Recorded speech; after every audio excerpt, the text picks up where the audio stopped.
Bonjour. Avec la crise économique qui arrive avec le Covid-19, tout le monde aura une baisse de revenus sensible.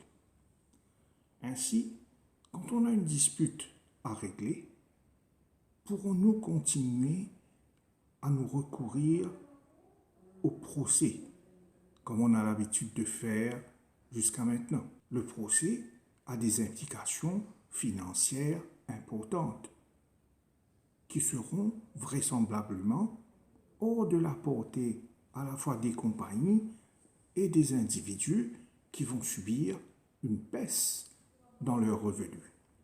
Alors, quelle est la question? C'est comment on va pouvoir régler nos disputes, civiles du moins, et commerciales, en cette période de crise économique. Voilà ce qu'on va répondre dans cette vidéo. On peut légalement et efficacement régler avec moins de dépenses des disputes civiles et commerciales en dehors de la cour.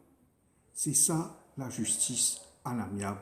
Régler à l'amiable veut dire, au lieu d'aller en cour et faire une bataille juridique pour avoir un jugement, les parties confient leur dispute à un tiers indépendant, un professionnel qui a pour mission de régler la dispute pacifiquement pour emmener les parties à un compromis, un accord qui met fin à la dispute.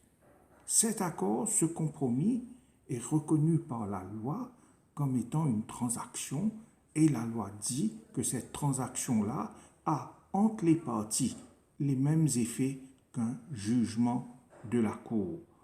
Autrement dit, ça veut dire quoi? Ça veut dire que sans faire de bataille juridique dans une cour, on peut régler une dispute par un instrument qui s'appelle le compromis. L'accord, le compromis, il a les mêmes effets qu'un jugement. Voilà ce que ça veut dire. Maintenant, le compromis a plusieurs avantages.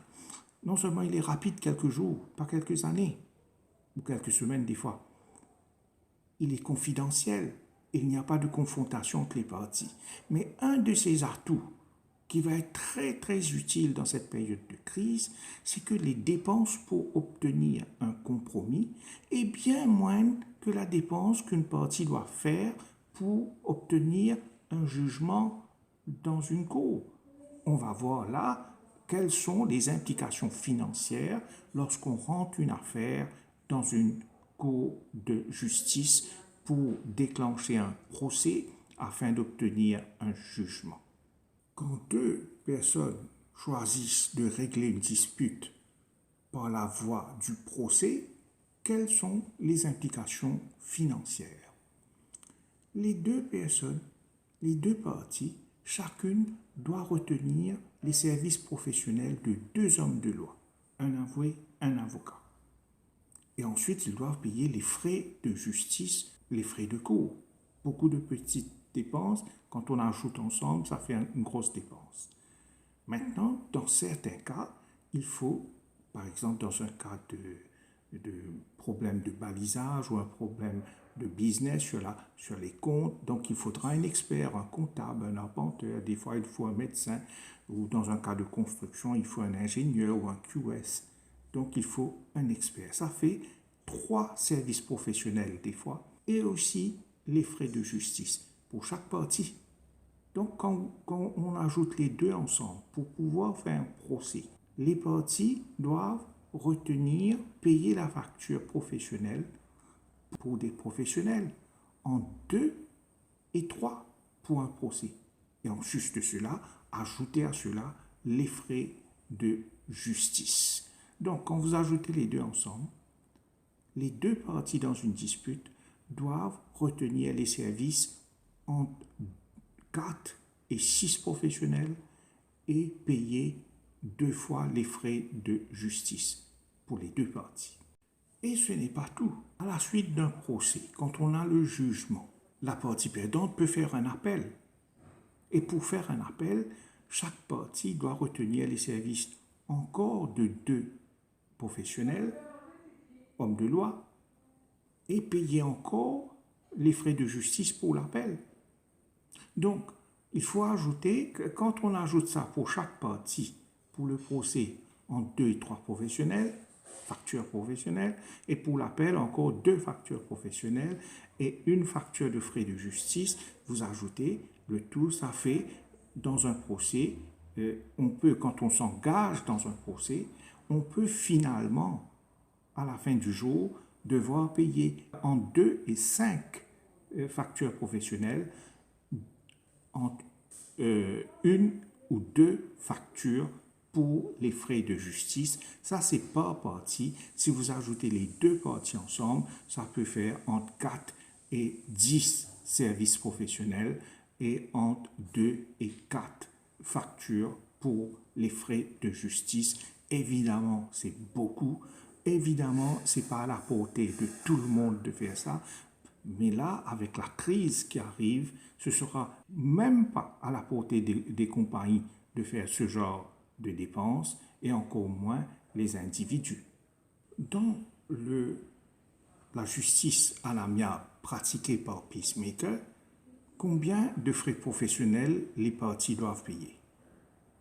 Les parties, il y a un seul frais professionnel, c'est la facture du dispute settler qui s'occupe de l'affaire, et cette facture-là est partagée par les 2 parties. Donc, une facture professionnelle partagée entre les 2 parties. Maintenant, selon certains types d'affaires, disputes de balisage ou de comptable ou de business, où on a besoin d'un expert, encore une fois, les frais sont partagés. Mais normalement, avec un seul frais professionnel partagé entre les 2 parties, on peut obtenir le compromis. Donc, le compromis est bien moins cher à obtenir que le jugement de la Cour. D'autant plus que dans la justice à l'amiable, dans le système de compromis, d'accord, il n'y a pas d'appel. Normalement, l'appel coûte beaucoup plus cher aux parties que le procès lui-même. Ici, on n'a pas d'appel. Ce qui veut dire qu'avec la justice à l'amiable, les dépenses pour les parties sont bien moindres et que donc, même en période de crise économique, les parties pourront régler leurs disputes pour moins cher. Il est important de régler une dispute et de ne pas la laisser parce que la dispute empoisonne les relations. Par exemple, une dispute de voisinage ou pas régler ça dispute-là empoisonne la relation entre les voisins. Même affaire pour un employeur-employé, si vous ne pas régler dispute-là, de plus en plus grave, il empoisonne la relation industrielle dans l'entreprise. Donc, voilà, la justice à l'amiable donc est une réponse à la crise économique enclenchée par le Covid-19. Maintenant, la justice à l'amiable est dans toute une vidéo qui a été faite, intitulée « La justice à l'amiable ». Moi, invite tout, regarde sa vidéo-là, il vous donne en détail comment s'opère la justice à l'amiable pratiquée par Peacemaker, qui est une agence spécialisée dans le règlement à l'amiable de disputes. Merci.